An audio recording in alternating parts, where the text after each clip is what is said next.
If you own a home in New Hampshire, I'll bet you complain about your property taxes. It's basically a state tradition. It's right up there with talking about moving somewhere warmer and being disoriented by the days getting longer in the spring. I'm not judging you because I do it too.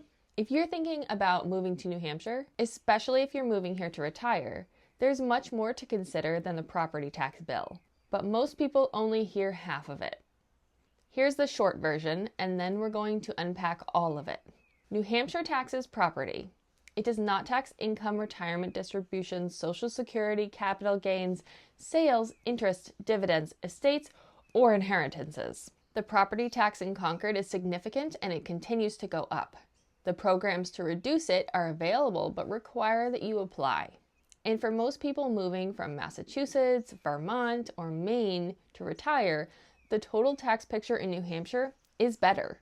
Not always dramatically better, but structurally better, in a way that compounds over time on a fixed income.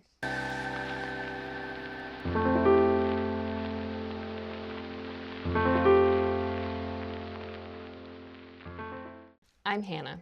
I work with older adults and their families in central New Hampshire who are planning later life housing transitions, figuring out what comes next, what makes sense financially, and whether New Hampshire is actually as tax-friendly as people say. Taxes are always part of those conversations. If you want to talk through your specific situation, you can grab my calendar link in the description for a complimentary chat. No sales pitch, just a conversation. Now let's go through the full picture.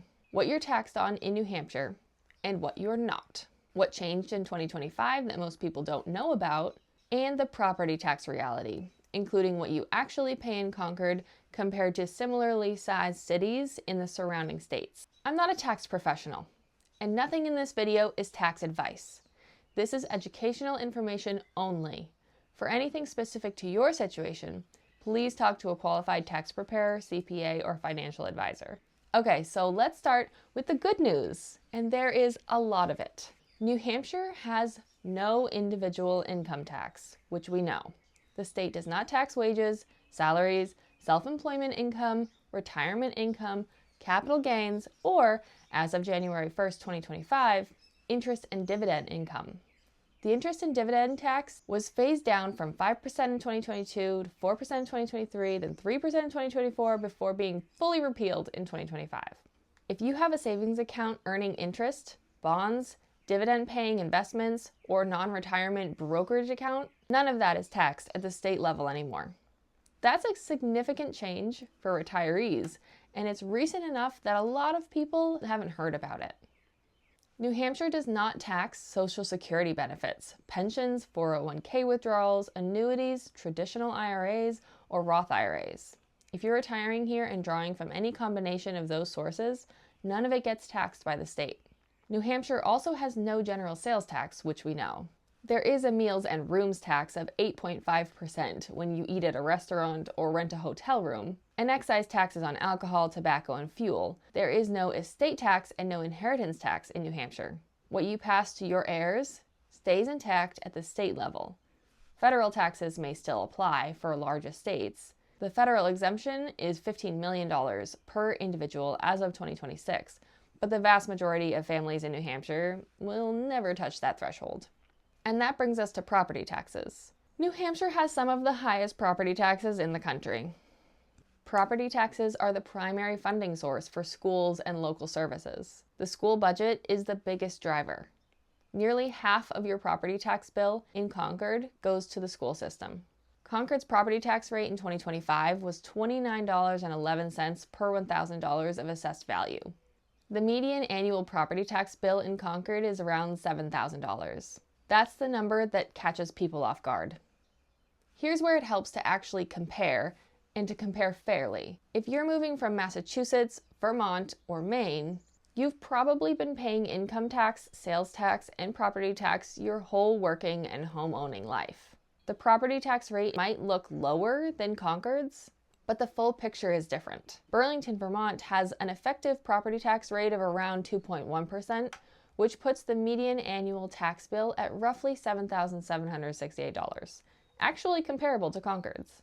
And Vermont residents also pay state income tax, a 6% sales tax, and Vermont taxes retirement income. So Burlington homeowners are dealing with property taxes similar to Concord's, plus income and sales tax on top of it. That tax burden doesn't appear on one bill. It comes out in smaller amounts baked into every paycheck and every purchase.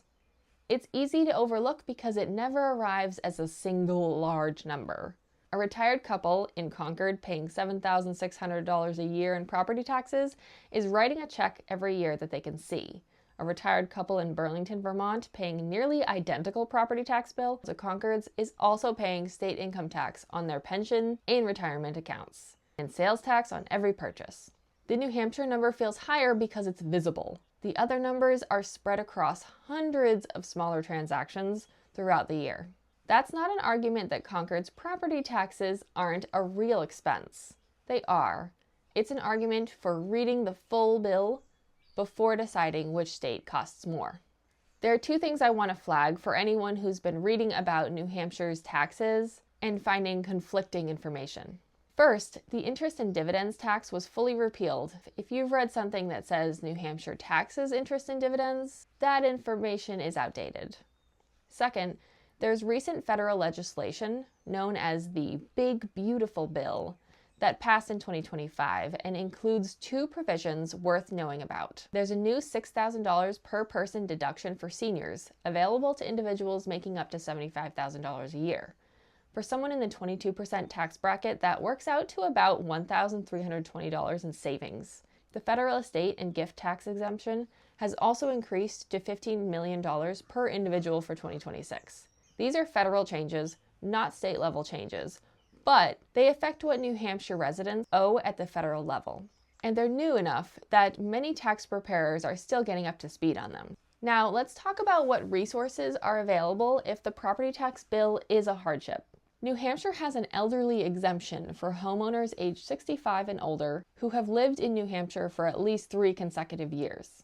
It reduces the assessed value of your home, which lowers the tax bill. There's also a low and moderate income homeowners property tax relief program that provides a rebate on a portion of the state education property tax. It's available to single filers with income up to $37,000 and married filers up to $47,000. If you qualify and you're not applying, you're leaving money on the table. New Hampshire also has an elderly and disabled tax deferral program, which allows qualifying seniors to defer all or part of their property taxes until the property is sold or the owner passes away. This doesn't eliminate the tax, but it removes the annual cash burden for people who are asset rich and income limited, which describes a lot of older homeowners in New Hampshire. For free help with filing both the income taxes and property tax relief applications, AARP Foundation Tax Aid is the nation's largest free volunteer-run tax preparation service with sites across New Hampshire. No AARP membership is required. In the 2025 tax season alone, they completed 13,832 returns in New Hampshire and secured over $11 million in refunds. The link to find a site near you is in the description. So here's where we land, and this should sound familiar because I said it at the beginning. New Hampshire taxes property. It does not tax income, retirement distributions, Social Security, capital gains, sales, interest, dividends, estates, or inheritances. The property tax in Concord is huge and it continues to go up. The programs to reduce it are available but require you to apply. And for most people moving here from Massachusetts, Vermont, or Maine, the overall tax picture for retirees is better. Not always in a big way, but it's better. Do you have questions about any of this? Leave them in the comments. I read every single one personally and I will respond.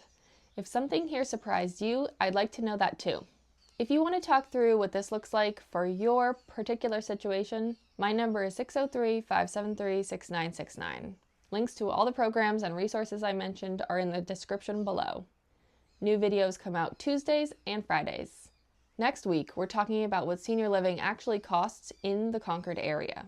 What Connect 55 Plus, White Rock, Pleasant View, Havenwood, and Presidential Oaks actually charge, what's included, what isn't, and how to think about whether any of them make sense for your situation. Thanks for watching. See you next time.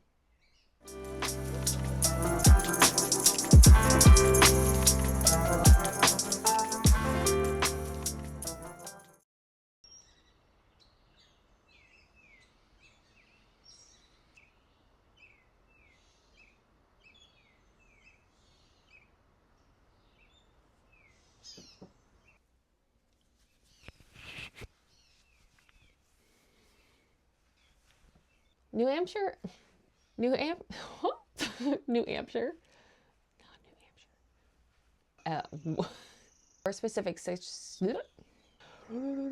home. It's okay. One at a time. I gotta stop smiling. Taxes.